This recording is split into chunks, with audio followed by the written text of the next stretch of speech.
Luca Parlatini, oggi avete conquistato questa terza vittoria consecutiva, però questa volta non è un derby ma è contro una squadra che è nelle zone alte della classifica, il Varnu Vorre Gorle. Questi 3 punti pesano tantissimo anche perché è giunta la notizia che Crema è stata sconfitta per 3-1 da Ufanengo e quindi i punti in classifica diventano ancora più ampi.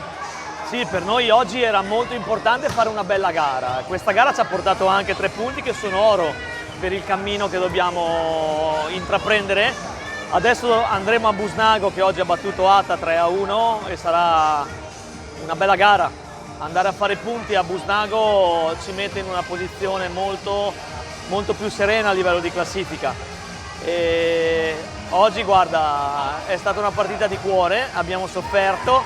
Loro nonostante siano già salvi e fuori dalla corsa playoff, onorano tutte le gare cercando di dare il massimo e il meglio di quello che hanno. Per cui sapevamo che oggi sarebbe stata dura come gara, ma siamo stati bravi a portarla a casa.